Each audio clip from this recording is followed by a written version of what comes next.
Good evening, guys. Your commissioner here to speak with you about some of the shit that's gone down here in the last week. Actually, the last few days, really, in the last couple weeks and all. So this is all encompassing. First things first, we've had a lot of big trades going down. Some of them are questionable, and some of them make a lot of sense. Big John and Sam's made a lot of sense. Big John and the Poolins.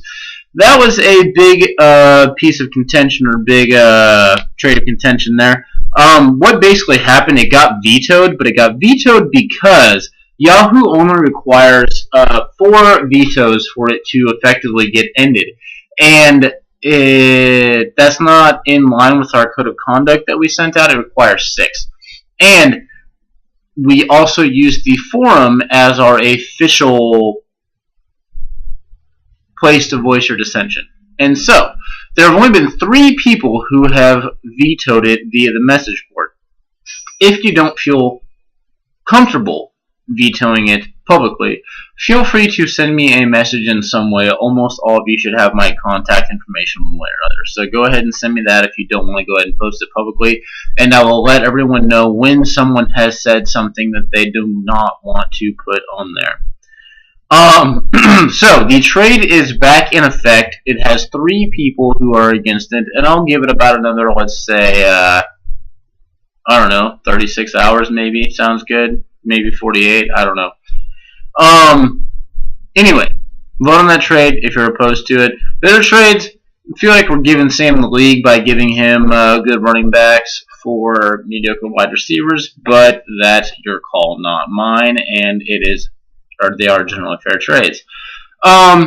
Speaking of trades, Poolin, let this be your second warning. You do not get a third. If you do not participate actively in the league, you will be removed from it in the following year.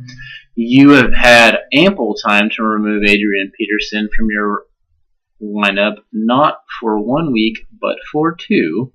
So, activity other than when John says, hey, trade me a player, would be appreciated. If that does not happen during the course of the remainder of the season, you will not be invited back next year. Mitch, this is your first warning. You have started 2 shitty teams 2 weeks in a row. You could have beaten me and bumped me down to 0-3, and you could have beaten Sam this week and bumped him down to 2-1.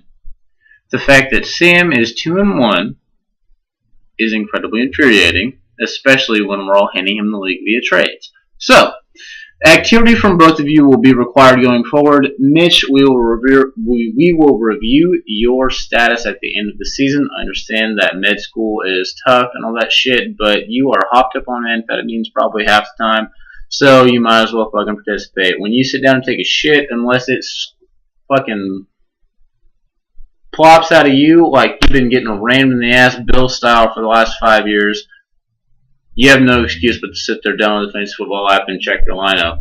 Poolin, I don't know. Maybe the Cougars are too enticing and you don't give a shit. Maybe John convinced you to reapply. I don't know. But your time is limited. Make the most of it unless you improve.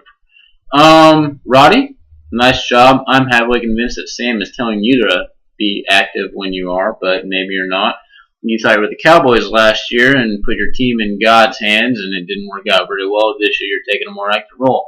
Perhaps you have grown away from that staunch conservatism where Jesus knows best, or perhaps you realize that you need to actually do something about it. I don't know.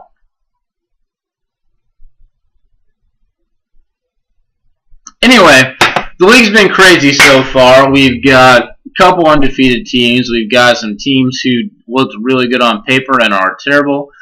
And we've got mediocrity. As always, I strive for mediocrity, and that's where I'm at. I expect to go 2-2 this week after I beat Luke, who will then drop to 1-3, which is probably going to be his worst start in history, but that's fine with me. Hopefully, he'll be named again this week, which would be delightful. Yeah, other than that, everybody's just doing well. Ghostrap, congratulations. I already hated Pete Carroll. Now I hate him more because he has effectively ended our friendship by not just kicking the ball when he had the chance and going for that touchdown. What a shithead. Marshawn Lynch is a fucking cunt bag and will die in hell where the skills are just a couple inches out of his reach. He'll be like, oh, look, there's the rainbow. I want to fucking taste it. And then guess what? Satan's gonna roll up and be like, "Ha, psych, bitch, you get M&Ms."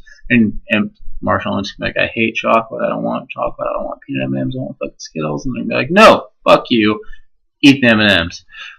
Marshawn Lynch can fucking die. And I wish you the best of luck in the future.